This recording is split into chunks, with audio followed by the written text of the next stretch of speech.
Assalamualaikum warahmatullahi wabarakatuh. Kembali lagi di Posil, Podcast Sipil. Nah, saya Resma Melani. Di sini saya sebagai moderator dan kali ini saya ditemani oleh rekan saya yaitu Teh Putri. Halo Teh Putri. Resma. Oke, kali ini saya, Putri Ilmi Sakina, bakal menemani Teresma sebagai moderator ya, Teh. Ya nih. Nah, kebetulan kali ini temanya itu tentang sexual harassment, salah pakaian atau pikiran. Nah, kira-kira kita kedatangan narasumbernya siapa nih, Teh Putri? Nah, kita tuh kedatangan narasumber dari BEM, atau Badan Eksekutif Mahasiswa. Lebih tepatnya lagi di Kementerian Pemberdayaan Perempuan. Nah, boleh nih, Teh, kenalan dulu. Makasih Teresma, Teh Putri. Kenalin, saya Anastasia. Tahun ini dipercaya sebagai Menteri dari Kementerian Pemberdayaan Perempuan, BEM Kabinet Elaborasi dari jurusan Ilmu Pemerintahan. Salam kenal, Teresma, Teh Putri. Halo, Teh. Teh siapa? Panggilannya siapa nih, Teh? Biar lebih akrab. Panggilannya Tasya aja. Halo, Tasya. Salam kenal juga. Nah, mungkin bisa mulai saja ya, Teh Tasya. Ini Tasya mau tanya nih, menurut Teh Tasya itu sexual harassment itu apa sih gitu?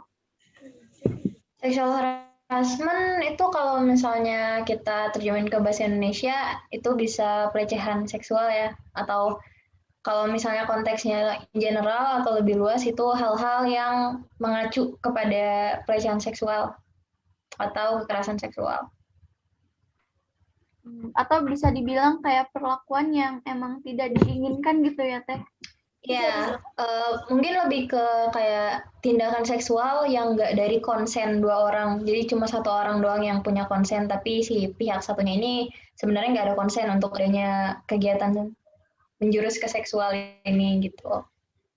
Nah, kan batasan seksual harassment itu ada verbal, non-verbal, dan fisik. Nah, menurut Teh Tasya, apa sih yang dimaksud dari ketiga batasan tersebut?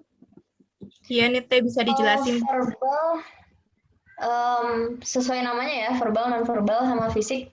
Kalau dari verbal dulu deh ya. Kalau verbal itu mungkin lebih ke yang kayak ucapan, misalnya kayak kalau sekarang tuh banyak orang menganggap kalau misalnya kayak catcalling, kayak kalau misalnya kamu lagi jalan di pinggir jalan terus kayak misalnya ada orang yang kayak tiba-tiba kayak whistling gitu ya, biru siul, terus kayak gitu ya, banget sih Neng, bohong banget sih Neng, kayak gitu. Iya. Sexual harassment verbal. Kalau misalnya si orangnya ini offended.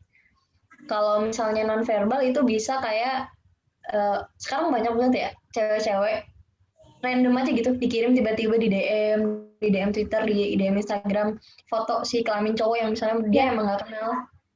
Iya benar. Modelnya bisa gambar, bisa video, yang sebenarnya si ceweknya ini nggak mau dikirimin begitu. Jangankan di Instagram atau di mana gitu, di WhatsApp juga pasti suka ada gitu. Iya, aneh banget kan? Ya benar. Sangat mengganggu. Fisik ya sesuai namanya itu menurut aku justru yang paling fatal ya, sexual harassment, physical sexual harassment tuh, maksudnya beberapa orang pasti se-offended itu gitu kalau misalnya ada sexual harassment yang hubungan langsung secara fisik, kayak langsung dipegang si badan si orang ini tanpa ada konsen dari si cewek ini gitu. Nah, mungkin Teh Putri nih ada yang mau ditanyain nggak ke Teh Tasya? Berarti yang apa tuh yang termasuk fatal tuh yang di fisik ya, Teh? Sebenarnya semuanya fatal ya. Fatal atau tidaknya kan kita nggak bisa nilai cuma dari kacamata kita. Kalau misalnya dari kacamata orang lain yang mungkin emang punya background yang emang mungkin pernah dilecehin secara verbal, tapi misalnya dia mungkin mentalnya merasa nggak kuat menahan si pelecehan verbal ini, mungkin buat dia itu juga bisa jadi fatal. Jadi sebenarnya si garis-garis fatal atau tidaknya sexual harassment ini nggak sama gitu di kacamata semua orang. Iya, pasti berbeda gitu ya, Teh? Ya, kalau misalnya menurut aku personal, mungkin menurut aku physical sexual harassment itu jadi sesuatu yang paling buat aku tuh kayak, gue annoying banget nih kalau misalnya gue dipegang-pegang tanpa konsen dari gue sendiri. Tapi mungkin buat orang lain disiulin pinggir jalan pun bisa jadi sesuatu yang kayak, aduh gue nggak suka banget digituin gitu. Jadi Banget sebenarnya kita pasti. nggak bisa generalisir dari kacamata kita doang gitu. Yang fatal dan yang tidak fatal itu di sebelah mana gitu. Oke, Teh.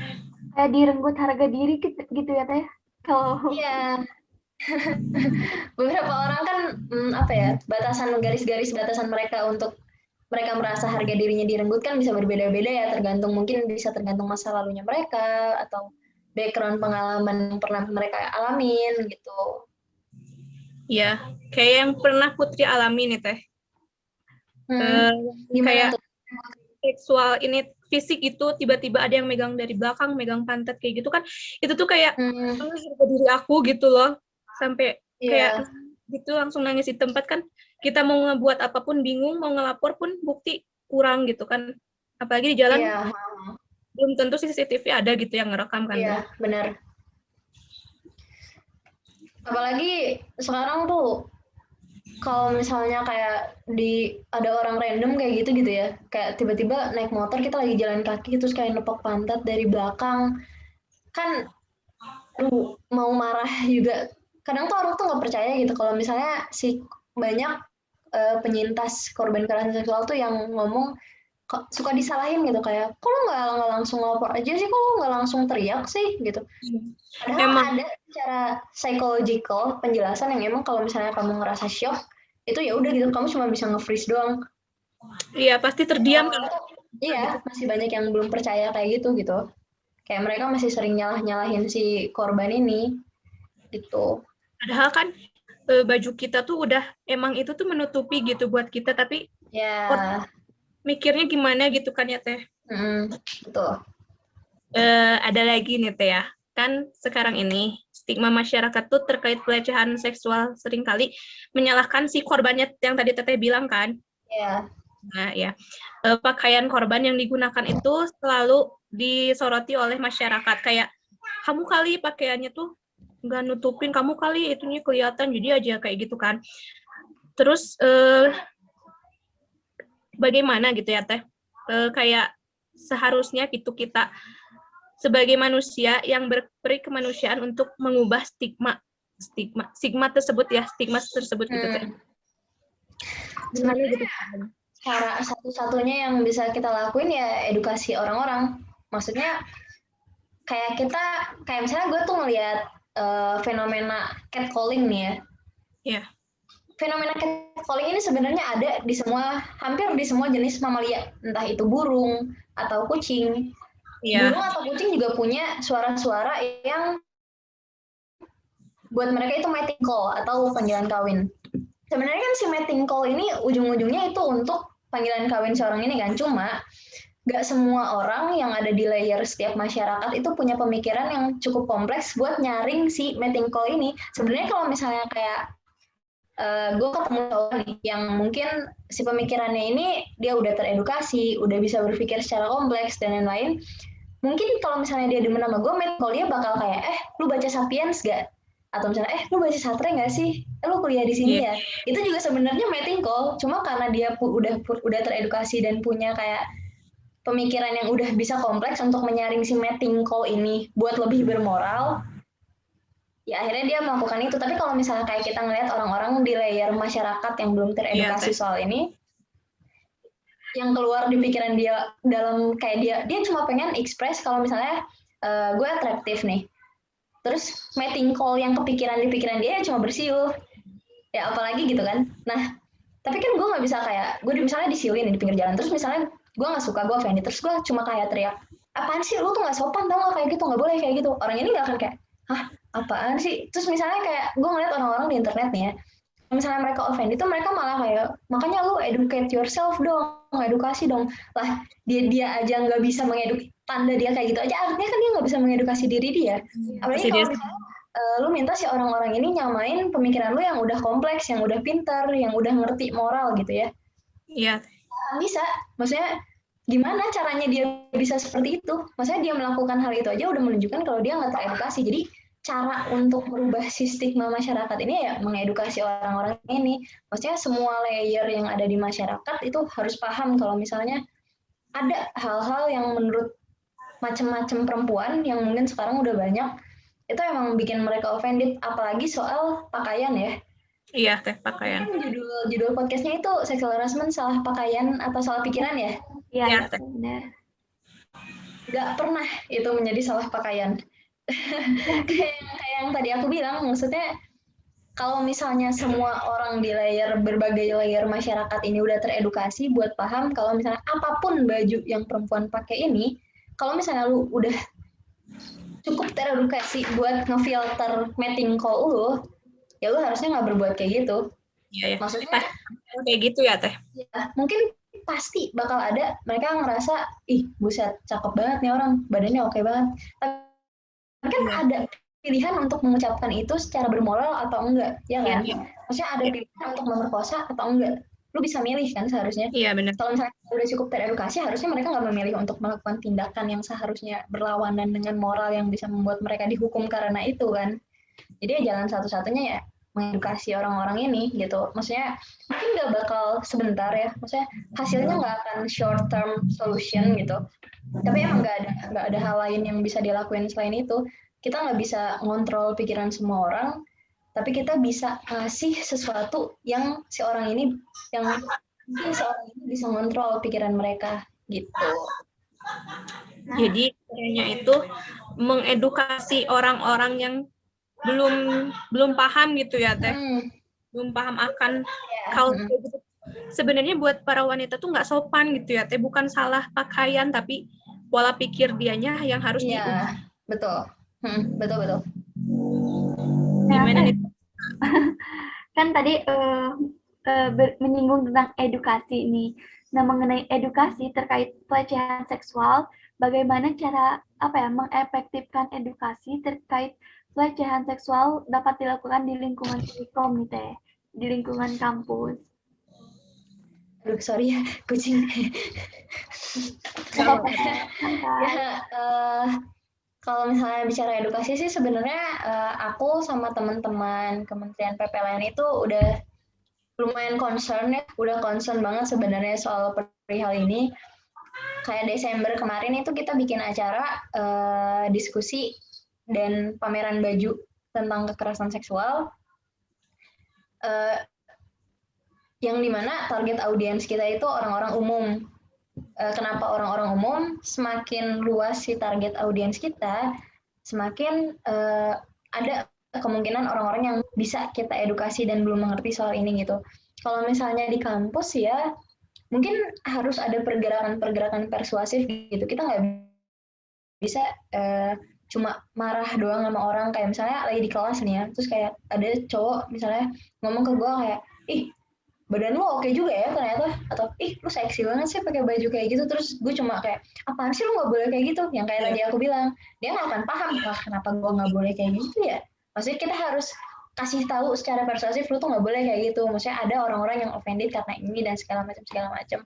Intinya sih garis besarnya nggak boleh capek edukasi ya, mungkin emang nggak bakal sebentar kayak yang tadi aku bilang, tapi kalau misalnya kita nggak pernah menyerah, selalu konstan melakukan itu, konsisten, harusnya sih itu bisa jadi sesuatu yang solusi yang bisa membantu si edukasi ini gitu. Semua pun butuh proses gitu ya, nggak langsung asal. Iya, betul. Langsung gitu kan ya. Apalagi kan layer masyarakat kan banyak banget ya. dari yang dia bisa educate themselves sendiri, dari yang sama sekali nggak paham kata edukasi pun apa gitu, macem-macem banget kan orang di masyarakat, pasti nggak akan makan waktu yang sebentar gitu sih. Banyak sih. Apa-apa itu harus proses gitu ya, nggak ada yang instan gitu ya. Iya, betul. Nah, apalagi nih Teh Putri? Apa nih, masih tentang perkuliahan ya Teh? Masih tentang kuliahan gitu. Pelecehan di dunia perkuliahan nih biasanya terjadi antar mahasiswa atau mahasiswa dan dosen, kan suka ada tuh yang dosen yang gabung gitu kan ya. Nah, entah pelecehan secara verbal maupun non verbal kan. Tanggapan kakak mengenai hal tersebut gimana sih Teh? Tanggapan Teteh? Yang pasti ya satu, lingkungan orang yang mungkin menerima, yang bisa berpotensi untuk menerima si sexual harassment ini harus suportif. Nggak boleh kayak ketika si cewek ini ngomong, lu tau gak sih si dosen ini tuh kemarin ngechat gue, ngajakin gue ke tempat gak jelas gitu, ngajakin gue ngamar di hotel dan lain-lain. Tapi si lingkungan ini malah kayak, apaan sih lu begituin doang juga, gak kenapa-napa kali, elah lebay banget. Si lingkungan ini nggak boleh kayak gitu kan. Makanya yang aku bilang, sebenarnya kayak mahasiswa yang notabene pendidikannya itu udah tinggi, menjunjung pendidikan yang tinggi itu nggak menjamin mahasiswa ini atau dosen bahkan ya, nggak menjamin dosen atau mahasiswa ini paham gitu soal moral licensing, kayak lu nggak boleh kayak gitu sama cewek, yang kayak gitu tuh itu nggak menjamin mereka bisa paham kan. Jadi aku sih yang aku lakuin ya, yang aku pikir aku bisa membantu gitu sebagai kayak Menteri Pemberdayaan Perempuan di kampus. Ya, yang tadi aku bilang, aku berusaha bikin kegiatan-kegiatan yang bisa mengedukasi orang-orang kalau misalnya ada loh cewek yang gak suka digituin dan lu tuh sebenarnya nggak boleh kayak gitu. Lu harus mikir dulu apakah cewek ini konsen buat lu gituin. Terus sempat juga ada kalau misalnya kasusnya dosen, syukurnya teman-teman di BEM termasuk Kak Ortega juga, Resma Unikom itu dia suportif banget sama hal-hal kayak gitu. Maksudnya Kak Ortega tuh bukan tipikal orang yang membiarkan ada sexual harassment walaupun itu karena dosen gitu. Ya untungnya gitu lingkungannya tuh di Unikom tuh suportif gitu. Dan juga adanya Kementerian Pemberdayaan Perempuan juga kan untuk sebagai wadah kalau misalnya ada teman-teman yang mengalami hal-hal yang mereka nggak suka, apalagi sama dosen atau sama mahasiswa Unikom lagi, teman-teman bisa gitu minta bantuan ke teman-teman Kementerian PP. Kayak kemarin juga Kementerian PP sempat ngebantu ada salah satu teman kita yang mengalami kasus yang sebenarnya nggak dia inginkan. Teman-teman PP bantuin si teman kita ini supaya bisa seenggaknya ada support moral lah gitu dari teman-teman di kampusnya gitu. Iya, soalnya sekarang tuh kalau misalnya cerita ke temen gitu tuh suka dianggap lebay ya Teh, padahal karena belum pernah ngalamin yang apa kita alami, jadi mereka tuh bilang, ih lo mah gitu doang lebay. Padahal kan itu tuh buat kita tuh sakit hati banget gitu ya kan ya Teh. Iya, benar. Jatuh banget gitu harga diri. Apalagi sekarang kan 2021 ya, harusnya kayak perempuan-perempuan tuh udah benar-benar paham woman support woman gitu, nggak boleh cuma ngelihat cuma dari kacamata dia sendiri. Misalnya kayak ketika ada perempuan lain yang mentalnya ngerasa gak suka banget atau mentalnya ngerasa down banget ketika dia dilecehin sama orang, tapi malah si perempuan-perempuan ini juga justru yang malah ngomong apaan sih lu banget dan segala macam. Maksudnya kan nggak boleh kayak gitu ya. Maksudnya kalau misalnya ada salah satu teman kita yang merasa kayak gitu ya harusnya kita kasih dia support moral gitu. Kasih tahu apa sih yang bisa dia lakuin untuk mencegah hal ini kejadian lagi gitu. Apa yang bisa dia lakuin buat si pelaku ini seenggaknya jerah lah melakukan hal-hal kayak gitu, atau tahu kalau misalnya lu tuh harusnya nggak boleh kayak gitu. Benar. Teh. Kayak diceng-cengin gitu, apa sih lebay gitu ya kalau kita bilang. Soalnya kebanyakan kan kayak gitu, kayak gak nganggep penting gitu. Banget. Mungkin nggak Teh, sebagian perempuan digituin tuh kayak ada yang biasa aja gitu kan ya, kayak nganggapnya wah dia suka nih sama gue, padahal kan itu tuh menjatuhkan kita gitu kan ya Teh sebagai perempuan. Untuk beberapa perempuan mungkin itu biasa aja ya, tapi maksudnya si perempuan-perempuan yang merasa kalau hal ini biasa aja tuh itu nggak bisa jadi justifikasi kalau semua perempuan akan merasa biasa aja juga kalau misalnya gitu. Nggak semua ya, nggak semua. Iya, rasa yang gitu. Iya bener. Apalagi nih Teresma. Nah kan apa sih langkah yang tepat yang seharusnya dilakukan untuk para korban pelecehan seksual nih Teh? Kan ada yang ketika diperlakukan yang nggak enak gitu, dia takut buat bilang, malah diem aja gitu. Ya, malah takut. Salah satu tujuan kemarin waktu bulan Desember itu aku buat diskusi dan pameran baju kekerasan. itu aku juga bikin sesi di mana ada teman-teman penyintas yang emang speak up di acara itu. Maksudnya aku emang membuat ruang untuk teman-teman ini, ada cara gitu buat teman-teman ini berani bicara, ngasih tahu apa yang udah mereka lalui untuk bangkit dari rasa traumanya mereka, rasa takutnya mereka. Aku sih berharapnya semakin kesini bakal semakin banyak juga ruang-ruang yang diciptain sama perempuan-perempuan juga, atau lebih baik malah kalau sama laki-laki ya. Nggak cuma sama perempuan doang gitu, bukan cuma woman support woman, tapi everyone support woman gitu. Jadi kalau misalnya semakin banyak ruang-ruang yang diciptain gitu untuk si perempuan-perempuan ini bisa bicara, ya bahkan bakal semakin rendah juga stigma negatif masyarakat soal pelecehan seksual ini. Jadi perempuan-perempuan nggak akan takut lagi buat bicara gitu, karena semakin banyaknya ruang, semakin orang akan paham, oh artinya banyak nih orang yang mikir kalau emang seksual harassment tuh separah itu gitu untuk beberapa perempuan gitu. Jadi lebih kuat gitu ya Teh buat Ya, aku sih speak up gitu. acara-acara yang mungkin kedepannya, semoga nanti gitu kedepannya di kabinet-kabinet selanjutnya atau bahkan nggak cuma di BEM doang, di lingkup Unikom secara umum atau di lingkup pertemanan kita secara umum tuh bisa gitu bikin acara-acara yang bisa membuat ruang-ruang untuk teman-teman penyintas kekerasan seksual bisa speak up gitu. Berarti harus emang benar-benar dikasih banyak ruang nih buat orang-orang yang harus bisa speak up gitu, berani. Ya, betul.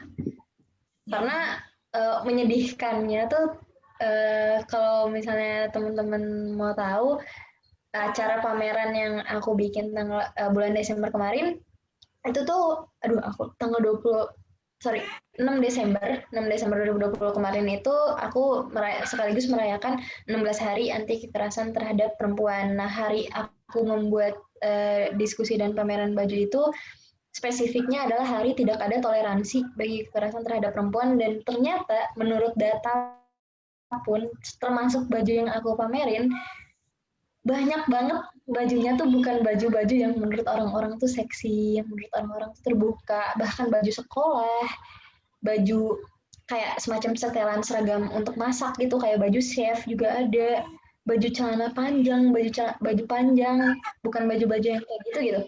Maksudnya data justru menunjukkan yang sebaliknya dari stigma masyarakat gitu. Dan belum banyak orang yang tahu soal itu. Ya. Jadi harus semakin banyak ruang ya, semakin banyak juga orang yang tahu kalau misalnya pakaian tuh nggak pernah jadi salah untuk menjadi alasan buat lu bisa ngelecehin perempuan gitu. Berarti bukan salah pakaian ya Teh? Iya jelas bukan salah pakaian dong. Itu orangnya aja. Orang yang dilihat itu belum tentu gitu ya Teh. Kan orang tuh cuman mungkin pas banget kebetulan si orang itu pakai bajunya tuh yang emang kayak gitu tah. Nah, jadi dia tuh menjurusnya tuh ya mungkin dia karena bajunya setiap hari kayak gitu jadi aja kayak gitu ya Teh. Padahal ya, kan kalau misalnya orang nggak tahu baju si cewek ini pun orang pasti langsung anggapnya pasti dia pakai baju terbuka. Iya, padahal orangnya belum tahu bajunya tuh terbuka apa enggak gitu. Iya benar. Emang udah stigmanya kayak gitu aja. Ya, kayak aku nih yang pakai kerudung, kamu kali pakai celananya yang ngetat atau gimana? Kali aja gitu kan ya Teh, aku yang pakai kerudung gitu sebagai aku pakai bajunya yang atau pakai hotpin kan nggak mungkin gitu kan Teh. Iya. Yang pakai kerudung aja digituin ya. Ketika aku baca research data dari negara-negara Timur Tengah yang mayoritas perempuannya itu pakai baju yang sangat tertutup, even pakai cadar, ya, itu kan sangat tertutup ya. Iya betul. Itu kasus-kasus seperti itu tuh dan nggak sedikit gitu. Tapi orang-orang kan nggak tahu ya soal itu. Maksudnya orang-orang selalu mikir pasti karena bajunya terbuka, Padahal data justru menunjukkan yang sebaliknya dari si stigma itu gitu. Berarti malahan kebanyakan yang pakaiannya yang tertutup ya yang itu. Yang terkena. Ya, pakaian tertutup tuh nggak pernah menjamin bakalan selamat gitu dari pelecehan seksual gitu ya. Iya. Iya pasti. Nah, mengenai pelecehan ini ya Teh, sanksi apa sih yang tepat untuk para pelaku pelecehan seksual agar supaya mereka tuh nggak lagi gitu kayak gitu, nggak supaya jerak lah gitu Teh, supaya kapok. Hanya kita ngomongin sanksi gitu ya. Aduh sorry, suara aku kedengeran nggak? Dengar Teh? Beneran Jelas Teh? ya? Iya. Tadi rada nggak stabil Iya, gitu. tadi sempat nge-lag gitu. Iya. Kalau misalnya kita ngomongin hukuman ya, hukuman legal dari negara atau sebenarnya bagusnya hukuman pidana, tapi nggak cuma ini opini aku secara personal ya. Iya, iya. Tapi Tanggapan. bagusnya sih nggak cuma yang kayak ketika orang ini melakukan si kesalahan ini disanksi terus dipenjara begitu aja. Misalnya let's say setahun 2 tahun udah gitu dibiarin aja di penjara, harusnya nggak kayak gitu gitu. Harusnya ketika si orang ini melakukan kesalahan yang merujuk ke sexual harassment ada edukasi rutin dari pemerintah berbarengan dengan si orang ini melakukan sanksinya dia, hukumannya dia ketika dia melakukan kesalahan di sexual harassment ini. Karena kalau misalnya cuma kayak oh lu ditangkap gara-gara lu sexual harassment terus dimasukin di penjara dibiarin gitu aja, itu nggak akan merubah apa-apa gitu. Ketika dia keluar dari penjara dia akan tetap menjadi orang yang seperti itu karena pola pikir yang dia punya nggak akan pernah berubah. Dia cuma apaan sih, gue cuma gitu doang sampai masuk penjara. Justru karena dia masuk penjara tapi nggak diedukasi, dia bakal semakin ingin untuk melakukan itu gitu. Iya, Kayak, benar. dia pasti bakal makin emosi gitu. Nggak apa kan, dia malah jadi benci sama the point of harus menghargai perempuan karena dengan itu dia di penjara tapi dia nggak dikasih tahu kenapanya.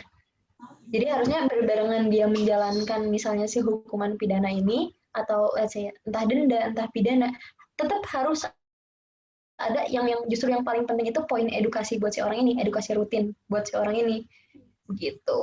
Jadi kayak direhab lagi gitu ya tadi supaya di penjaranya tuh mempunyai pelajaran gitu ya. Iya. Mempunyai edukasi gitu. Jadi enggak Karena kan percuma kalau gak dikasih edukasi pasti dia bakalan kayak udah keluar dari penjara pasti bakalan menjadi-jadi gitu ya Teh. Itu lagi ya, makanya nggak merubah apa-apa gitu. Bakalan berubah gitu. Karena ini kan permasalahannya soal pola pikirnya kan. Ya, benar. Maksudnya dia melakukan hal seperti itu, tindakan dia itu muncul dari pola pikir dia gitu. Jadi harusnya yang disoroti utama itu sebelum tindakan ya pola pikir dulu. Gitu. Harus dibentuk ya pola pikirnya biar gak gitu lagi. Yeah. Nah, kan nih bagaimana pendapat Teteh terkait RUU PKS nih yang sampai saat ini gak kunjung disahkan gitu Teh. Padahal kan penting. Ya. Iya. RUU PKS ini sebenarnya menarik banget dan sangat kontroversial ya. Ketika aku baca draftnya RUU PKS itu menurut aku mungkin masih ada poin-poin yang pasal-pasal yang masih harus direvisi. Mungkin dibuat garis-garis lebih jelasnya itu seperti apa biar nggak abu-abu. Dan juga berkat perjuangan perempuan-perempuan yang tidak pernah berhenti dan tidak menyerah, akhirnya kan RUU PKS dimasukin lagi nih ke prioritas prolegnas 2021. Jujur aku waktu kemarin RUU PKS itu dilepas dari prolegnas itu aku jujur apalagi pas tahu alasannya ya, itu kayak pas ditanya kan si Komisi DPR ini bilang RUU PKS ini terlalu sulit buat dibahas. Makanya dari prolegnas kan. Oke, terlalu sulit buat dibahas. Aku kayak pengen banget ngomong, oh ya udah kalau misalnya gue juga, gimana kalau gue juga nggak bakal bayar pajak karena terlalu sulit buat cari uang gitu. Iya, benar. Kalau kita yang berbicara kayak gitu, mungkin kita udah habis pokoknya. Iya, makanya kan aneh ya. Maksudnya pola pikir seperti itu kan aneh banget. Masa karena sulit terus jadi nggak dibahas?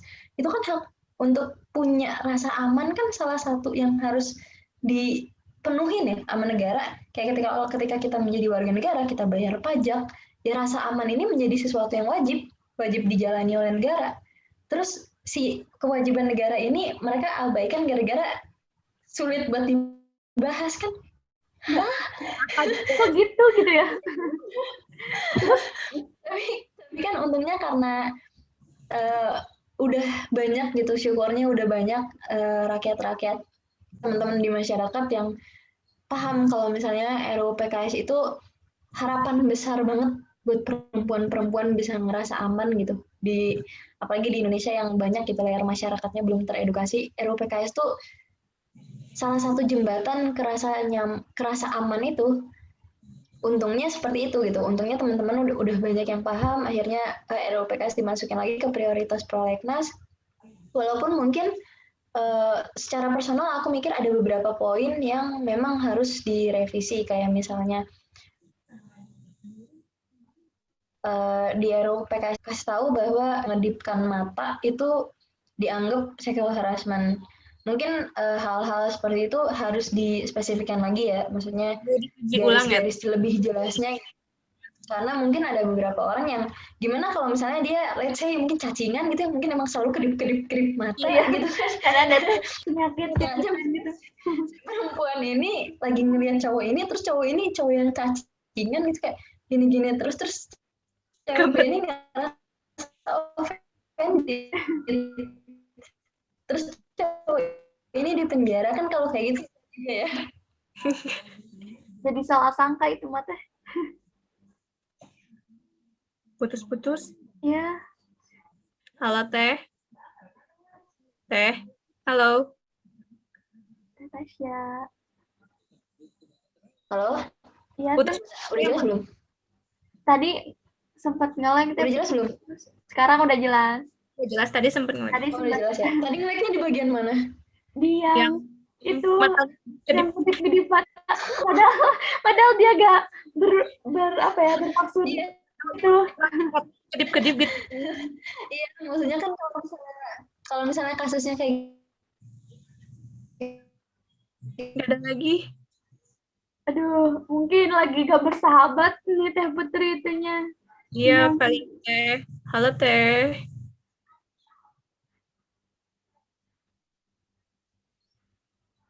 Ini gimana nih? itu kan ada susah juga ya. Maksudnya mungkin di RUU PKS ini sexual harassment ini batas. Teh barusan putus-putus lagi. Iya. Nggak tahu kenapa. Di sana hujan Teh. Nggak hujan sih. Ini aku lagi lihat koneksinya. Kirain hujan. Nggak hujan. Nggak tahu nih, aneh banget. Udah cukup jelaskan ya poinnya maksudnya. Jelas. Ya, Coba gitu harus ada garis-garis yang lebih jelas lah di RUU PKS ini secara tertulis. Tapi secara garis besar sih harus banget disahin, karena RUU PKS ini mungkin malah harapan paling besar gitu buat jembatan kerasa aman buat perempuan-perempuan di Indonesia. Gitu. Untuk pegangan gitu ya Teh, pegangan untuk wanita-wanita Indonesia. Iya, betul. Betul, perlindungan banget gitu ya Teh. Iya. Agak. Apalagi nih Teh Putri?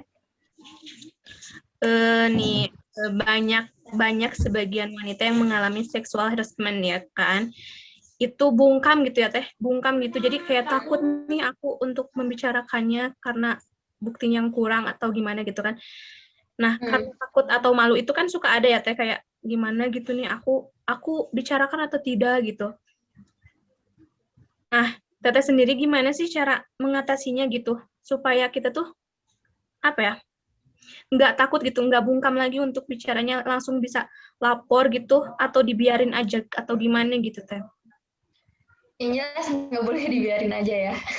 Apalagi kalau misalnya si teman-teman penyintas ini mungkin salah satu orang yang dekat sama kita, entah teman kita, maksudnya seseorang yang kita kenal gitu, apalagi secara dekat. Yang pertama kita pasti harus suportif kayak yang tadi aku bilang. Mungkin kalau misalnya kita ambil secara lingkaran kecilnya ya, tindakan yang harus dilakukan sih pertama harus suportif. Yang kedua, jangan nyalahin korban. Jangan nyalahin korban. Kita nggak pernah tahu gitu apa yang pernah dia laluin. Kita nggak pernah tahu apa yang pernah dia alamin di masa lalu dia yang menyebabkan dia bisa merasa sesakit itu, kita nggak pernah tahu kan. Nyalahin kan nggak akan membantu apa-apa gitu. Malah bikin down ya. Iya, bikin si teman-teman penyintas ini bakal makin ngerasa mereka nggak punya siapa-siapa. Iya benar. Buat efek paling besarnya mungkin bisa bikin teman-teman penyintas ini udah nggak kuat lagi gitu, merasa udah nggak kuat lagi, nggak punya siapa-siapa, dan akhirnya milih buat kayak udah kayak emang aku harus mati aja dan segala macam. Karena banyak gitu kasus-kasus bunuh diri yang disebabkan karena trauma masa lalu perihal seksual harassment ini. Apalagi Malah menyedihkannya dan ironisnya itu data tuh menunjukkan eh, sebagian besar teman-teman perempuan yang mengalami pelecehan itu dari orang-orang terdekatnya mereka. Entah itu keluarga, entah itu pacar, entah itu teman sekolah. Maksudnya justru orang-orang terdekatnya gitu. Kita kan nggak pernah tahu apa yang pernah mereka alamin di masa lalu, jadi kita nggak boleh nyalahin mereka. Tapi kalau secara lingkaran kecilnya mungkin itu ya. Terus secara lingkaran besarnya ya seperti yang tadi aku bilang, aku sih berharapnya teman-teman perempuan semakin kesini, semakin tidak konservatif dan mau berjuang bareng-bareng buat matahin stigma-stigma negatif yang nempel di masyarakat perihal seksual harassment ini nggak penting dan segala macam. Karena yang seperti yang tadi aku bilang, semakin banyaknya ruang dan semakin banyaknya perempuan yang sadar soal ini, ya akan semakin bikin perempuan-perempuan juga semakin berani karena merasa punya teman untuk berjuang melawan rasa trauma ini gitu. Kalau dipojokin terus, kita malah jadi, kok gini ya, nggak ada yang nge-support gitu ya, nggak ngikutin diri kita. Udah kita dibikin sakit hati banget gitu kan ya, malah dibuat kayak gitu. Kita malah makin sakit hati sebagai perempuan ya, Teh. Iya, orang-orang ngerasanya kayaknya kalau misalnya gue ngomong kayak gitu dong, dia nggak bakal ngerasa gimana-gimana. Padahal bisa sampai bunuh diri loh. Orang itu bisa sampai meninggal loh gara-gara kamu ngomong kayak gitu. Apalagi kalau misalnya yang ngomong itu orang yang dia ngerasa harusnya menemani dia gitu melewati masa-masa gelap dalam hidup dia ini, tapi malah orang terdekat dia yang ngomong kayak gitu. Dia pasti bakal ngerasa nggak punya orang itu gitu. Dia bakal ngerasa dia nggak punya siapa-siapa. Buat apa lagi aku hidup kalau misalnya kayak gitu. Banyak loh yang ngerasa kayak gitu. Iya ya, banyak banget ya Teh, di Indonesia tuh yang karena pelecehan seksual dia larinya langsung ke bunuh diri ya Teh. Iya. Kadang orang terdekat itu bisa membahayakan ya Teh ya. Iya, betul.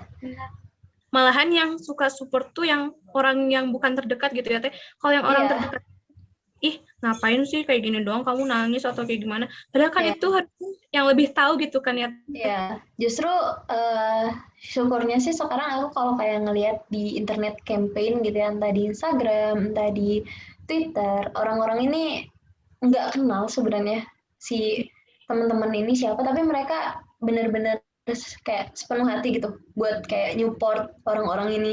Mungkin buat orang-orang itu bakal sepele ya, kayak cuma disupport orang dari internet doang juga, tapi untuk teman-teman yang ngerasa mereka nggak punya siapa-siapa di real life mereka, di dunia nyatanya mereka, itu pasti means a lot buat teman-teman itu gitu.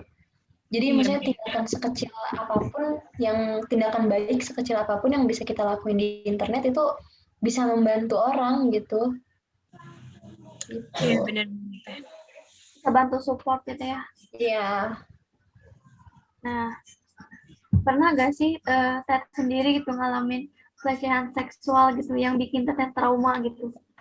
Dan bikin buat bangkit dari rasa trauma itu ngapain gitu, apa yang dilakuin Teteh gitu? Iya, Teh gimana Teh? Oh pernah ya, lagi naik damri, itu tuh kayak SMA gitu kalau nggak salah. Lagi naik damri, terus si bapak-bapak ini ya gitu kayak nempel-nempel gitu. Wih, enggak banget lah pokoknya. Terus dari situ gue nggak mau naik damri lagi kan, gara-gara takut itu gitu ya. Aku sih ngatasinnya satu, aku cerita sama teman-teman aku kayak gue takut banget kemarin ngerasa kayak gini, ngerasa bla bla bla bla bla. Aku cerita gitu sama teman-teman aku. Dan untungnya teman-teman aku juga nggak yang kayak buset digituin doang juga, napis lu lebay banget. Untungnya teman-teman aku tuh nggak kayak gitu ya. Terus yang kedua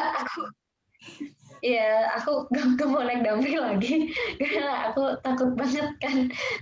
Aku jadi rada parno gitu kalau mau naik transportasi umum. Terus cara aku bangkit dari rasa itu sih, untungnya sih aku maksudnya nggak yang benar-benar kayak ngerasa sedown itu gitu. Maksudnya aku emang jadi nggak mau naik transportasi umum lagi, tapi aku nggak ngerasa yang benar-benar down banget gitu. Jadi ya sebenarnya tindakan yang aku lakuin cuma sekedar aku cerita, terus teman-teman aku ngomong yaudah kan lu nggak untungnya lu nggak bakal ketemu lagi dan segala macam. Terus ya udah aku nggak naik damri lagi. Tapi kalau misalnya memang ada teman-teman yang mengalami kejadian yang membuat teman-teman trauma itu atau bahkan mengganggu kehidupan sehari-hari gitu. Ya. Trauma itu udah mengganggu kehidupan sehari-hari, bagusnya sih get professional help, entah ke psikolog atau terapi yang seperti itu. Karena kan terlepas dari mungkin memang ada teman-teman dekat yang mensupport, lebih bagus lagi kalau misalnya teman-teman penyintas ini punya bantuan secara psikologis dari memang orang yang memang profesional di bidang itu gitu. Itu sih. Nah, kan biar jaga-jaga dari hal tersebut, jadi kita tuh butuh teman gitu ya Teh kalau mau kemana-mana gitu.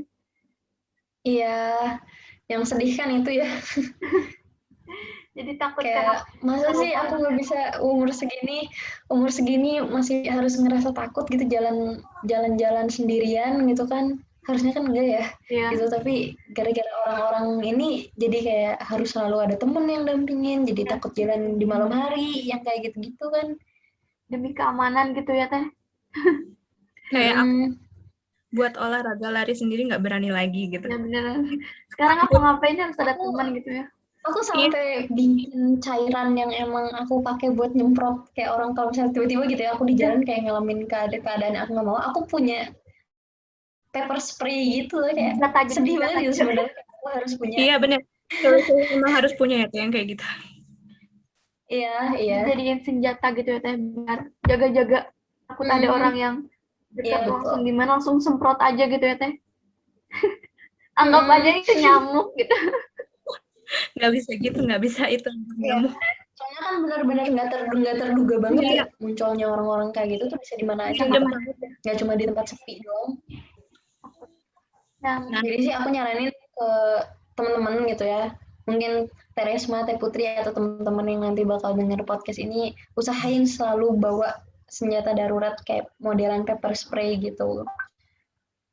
Siap Teh. Hal-hal yang tidak diinginkan kan. Soalnya ternyata membantu banget gitu. Kayak punya yang kayak gitu tuh, kayak kalau misalnya kita tiba-tiba entah dicopet atau entah apa sih, ya digoda-godain gitu. Terus yang kayak kita udah benar-benar merasa terancam banget, tinggal semprot. Iya, benar. Benar banget. Efektif ya Teh, tinggal semprot aja langsung hilang gitu. Nah, mungkin Teh Putri mau ini nggak pertanyaan terakhir nih? Pertanyaan terakhir nih Teh. Iya. Pesan-pesan buat mereka para korban pelecehan seksual gitu Teh di luar sana, khususnya yang mengalami trauma gitu Teh. Gimana sih Teh? Pesan buat teman-teman penyintas, jangan ngerasa sendirian. Selalu bakal ada orang-orang baik yang masih akan nemenin kalian melewati hari-hari gelap kalian. Kalian pasti bisa ngelewatin hari-hari gelap ini dengan gak ngerasa sendirian. Dan kalau misalnya kalian emang bisa dan memungkinkan, please banget cari professional help. Please banget cari professional help. Jangan simpen masalahnya sendiri.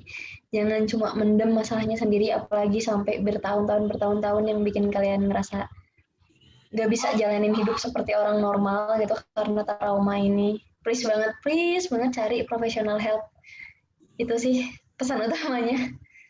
Jadi pertolongan ya Teh, karena habis gelap pasti ada terang gitu ya Teh, gak mungkin gelap terus gitu. Betul. Jadi ngerasa sendiri gitu ya Teh. Iya, jangan ngerasa sendiri. Nah, mungkin untuk podcast kali ini dicukupkan gitu ya, karena udah banyak gitu yang kita obrolkan gitu ya. Iya, cepet juga ya. Gak kerasa gitu ya Teh. Nah, terima kasih nih. Itu kan jadi kita enak ngobrolnya, nggak kerasa gitu kan Teh. Banyak banget ilmu yang didapat dari Teh Tasya ini gitu. Ya. Aduh, makasih ya, semoga insightful ya buat teman-teman semua. Makasih juga buat Hima Teknik Sipil udah ngundang aku. Terima kasih juga buat Teh Tasya yang udah mau jadi narasumber kali ini, udah nyempetin. Iya. Semoga ini sama Teh Putri nih, apalagi cewek-cewek di Fakultas Teknik ya kan. Harus lebih strong gitu ya Teh. Dia Harus lebih kuat daripada cewek-cewek lain gitu ya. Siap. Pasti apalagi lingkungannya kan banyak cowok-cowok gitu. Harus bisa lah soalnya persuasif mengedukasi teman-teman yang mungkin belum paham soal hal-hal seksual harassment kayak gini gitu. harus bisa jaga diri ya Teh yang pentingnya. Iya. Nah, sekali lagi makasih nih. Banyak Ada ya. apa-apa mah. Siap Teh, nanti di calling. Nanti kalau ketemu di kampus panggil aja. Siap. Ya. Mungkin Oke. semoga bisa bisa ketemu lagi di Lain waktu. Ya. Bisa ngobrol-ngobrol bareng lagi di lain waktu gitu ya Teh. Iya.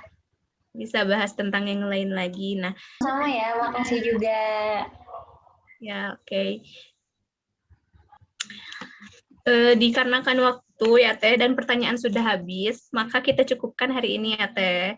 Sebelumnya banyak khusus sudah meluangkan waktunya. Terima kasih juga ilmu yang sudah diberikan sangat bermanfaat untuk kita dan wanita-wanita lain di luar sana yang menonton podcast ini.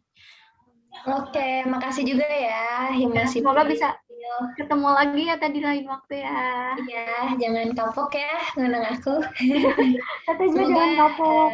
hari ini insightful buat teman-teman dan buat teman-teman yang terutama di Unikom kalau misalnya mengalami kasus-kasus sexual harassment apalagi di lingkungan kampus dan oleh orang Unikom juga bisa langsung hubungin aja ke Kementerian PP di BEM ya.